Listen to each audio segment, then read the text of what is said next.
एक मूवी आई थी Mrs movie करके। उस मूवी को देखने के बाद लड़कियों के अंदर एक डर बैठ गया, एक खौफ बैठ गया कि उन्हें शादी नहीं करनी। शादी के नाम पर उस लड़की को नौकरानी बना दिया जाता है, उसके सपनों को रोक दिया जाता है, खाने पीने, उठने बैठने, सोने, यहाँ तक कि घर वालों से बातचीत करने पर भी रोक लगा दी जाती है।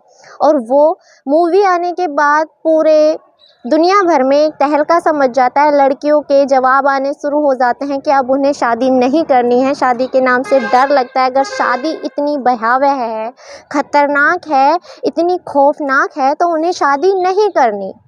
ऐसा ही पहले भी होता था कि माता पिता बहुत डरा करते थे कि हमारी नाजों से पली हुई बेटी की हम शादी करेंगे, ससुराल कैसा होगा, शादी होगी, पति कैसा होगा, वो जीवन यापन ठीक से कर पाएगी या नहीं कर पाएगी। ऐसी ही घटनाएं हर माता पिता के मन में चला करती थी कि बेटियां हमारी सुरक्षित हैं या नहीं हैं।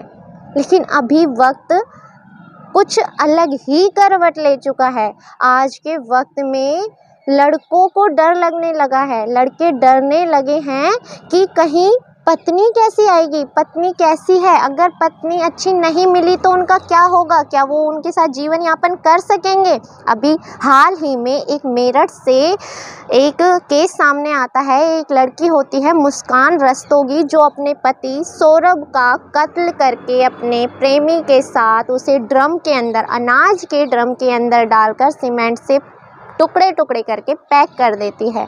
उस घटना को घटने के बाद लोगों में कोहराम मच गया कि ऐसी पत्नियां भगवान किसी को ना दे, और ऐसी पत्नियों के होते हुए पति सुरक्षित बिल्कुल भी नहीं हैं।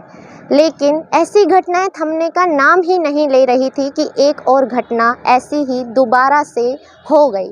नमस्कार, मैं ज्योति गौड़ आप सभी का स्वागत करती हूँ अपने चैनल ज्योति क्राइम की आवाज़ में। आज की सच्ची घटना है राजस्थान के जयपुर के रहने वाली गोपाली देवी की, जिसकी उम्र होती है 42 वर्ष। वो एक दीनदयाल नाम के व्यक्ति के कपड़े की दुकान पर कार्य करती है, जो उससे 12 वर्ष उम्र में छोटा होता है, और वो उसकी दुकान पर कार्य कर रही होती है और दोनों को एक दूसरे से प्रेम हो जाता है, दोनों एक दूसरे के प्रेम में पड़ जाते हैं। वहीं गोपाली देवी का जो पति होता है धन्नालाल, वो एक सब्जी विक्रेता होता है जो सब्जी बेचने का कार्य करता है। वो सब्जी बेच रहा होता है और दोनों के बीच प्रेम संबंध 5 वर्षों से चल रहे होते हैं, लेकिन दोनों उस बात को अपने पति से छुपा करके रखते हैं। लेकिन कहते हैं ना, झूठ का घड़ा एक ना एक दिन भर ही जाता है, और ऐसा ही होता है। एक दिन धन्नालाल को गोपाली देवी के बारे में पता चल जाता है। अब कोई भी पति होगा, आम सी बात है कि वो बर्दाश्त तो नहीं करेगा। वो उस बात को जांचने के लिए सांगानेर पहुंच जाता है उस व्यक्ति की दुकान पर, दीनदयाल की दुकान पर जाकर के दीनदयाल से बात करता है और उससे कहता है कि तुम मेरी पत्नी से दूर रहो, मेरी पत्नी से अपना रिश्ता ख़त्म करो। और अपनी पत्नी को लड़ झगड़ करके कहता है कि तुम आज से इस दुकान पर कार्य नहीं करोगी। लेकिन कहते हैं ना, प्यार में पड़े हुए इंसान को भला कौन रोक सकता है। भैया वो क्यों रुकने वाली थी, अब रुकने का तो सवाल ही नहीं उठता। दुनिया बीच में आएगी तो दुनिया दुश्मन, पति बीच में आएगा तो पति दुश्मन। ऐसा ही कुछ उसके साथ भी होता है, और अंततः वो मना कर देती है कि मैं तुम्हारा कहना नहीं मानूंगी और मैं तो इसी दुकान पर कार्य करूंगी, अपने प्रेमी को नहीं छोड़ सकती, बेशक मैं तुम्हें छोड़ दूंगी। अब दोनों के बीच विवाद शुरू होता है, लड़ाई झगड़ा होता है। अब उसको डांटा जाता है, धमकाया जाता है, रोक टोक लगाई जाती है, लेकिन वो नहीं मानती। अब गोपाली देवी और दीनदयाल कहते हैं कि ऐसे चलता रहा तो हमारा प्रेम कैसे बढ़ेगा आगे, और हम लोग आपस में कैसे मिलेंगे। ये बंदा तो रुकावट बन रहा है, क्यों ना इसे हम अपने रास्ते से ही हटा दें। दोनों इस बात पर विचार विमर्श करते हैं और दोनों इस चीज़ के लिए सहमत हो जाते हैं कि हाँ, हम ऐसा ही करते हैं। और उस व्यक्ति को, यानी धन्नालाल को, दीनदयाल अपनी दुकान पर बुलाता है। वो उसकी दुकान पर आता है और एक बार फिर दोनों के बीच लड़ाई झगड़ा होता है, हाथापाई होती है। उसी दुकान के ऊपर एक कमरा होता है, वो वहाँ पर जाते हैं तीनों, और तीनों के बीच जिद बहस होती है और एक लोहे का सरिया उठाकर धन्नालाल के सर पर मार दिया जाता है।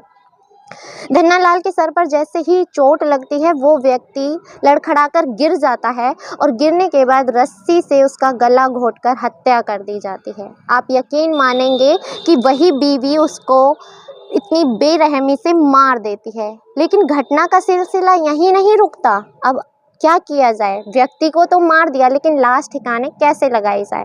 तो वो एक प्लास्टिक के थैले में उस व्यक्ति की लाश को डालते हैं और उसी के यानी दीनदयाल की मोटरसाइकिल पर दोनों बैठते हैं और उस व्यक्ति को उस मोटरसाइकिल पर रख कर और चारों तरफ उन्होंने रैकी करना शुरू कर दिया।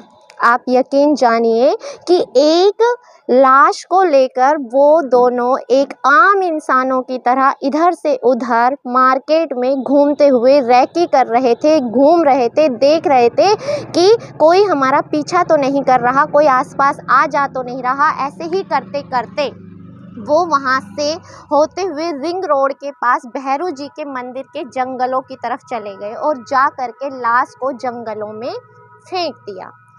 फेंकने के बाद अभी उन्होंने सोचा कि कहीं ऐसा तो नहीं कि वो व्यक्ति जीवित रह गया और जीवित रहने के बाद आए और आकर के बयान दे और हम लोग फंस जाएं। तो क्यों ना क्या किया जाए, तो क्यों ना उसकी लाश को जला दिया जाए। कहते हैं कि हिंदू समाज में एक पत्नी अपने पति के साथ अग्नि के 7 फेरे लेकर जन्म जन्मांतर के रिश्ते में बंध जाती है और वही पत्नी उस अपने पति को अग्नि के हवाले कर देती है, उसे जला दिया जाता है और जला करके वो ये देखते भी नहीं है कि उसकी लाश पूरी तरह से जली या नहीं और उसे अध जला छोड़कर वो डर कर वहाँ से भाग जाते हैं और अपने घर आकर वो भागने की तैयारी कर ही रहे होते हैं। लेकिन उससे पहले मुहाना थाना क्षेत्र के कोतवाली में सीसीटीवी फुटेज के आधार पर और परिजनों की शिकायत पर उन दोनों को पकड़ लिया जाता है, दबिश दी जाती है और उन दोनों को पकड़ लिया जाता है और पुलिस हिरासत में ले लेती है। अब सोचने की बात ये है कि हमारा समाज कहाँ जा रहा है, स्त्रियों को क्या हो गया है। पहले कहा जाता था कि लड़कियां किसी से प्रेम करती हैं तो घर वाले उससे कहते हैं कि भैया मेरी पगड़ी की लाज रख लो, तुम जहाँ हम कहते हैं वहाँ शादी कर लो, विवाह कर लो। तो समझ में आता है कि बाद में वो अपने प्रेमी के साथ भाग जाती हैं। लेकिन आज के वक्त में क्या हो रहा है, पत्नियों को शादी के बाद प्रेम हो रहा है या फिर उनका पहला प्रेमी वापस आ जा रहा है या फिर बाद में प्रेमी के साथ फरार हो जा रही हैं। लेकिन बात सोचने वाली ये है कि हमारा समाज देश को क्या सिखा रहा है, इसके दुष्परिणाम क्या हैं। पहले बेटी बचाओ बेटी पढ़ाओ का अभियान चलता था, लेकिन आज के वक्त में लग रहा है कि बेटों को बचाना भी बहुत महत्वपूर्ण हो गया है। कब कौन किसके साथ झांसे में आ जाए ऐसा कुछ नहीं पता। लेकिन इन सभी घटनाओं को देखकर अब तो लड़कों के लिए भी डर लगने लगा है कि अगर ऐसा ही रहा तो हमारा देश कहाँ जाएगा। नमस्कार, मैं ज्योति गौड़ इसी के साथ आप सबसे इजाज़त चाहूँगी और अलविदा चाहूँगी। मिलते हैं अगली किसी सच्ची घटना के साथ, तब तक के लिए जय हिंद जय भारत।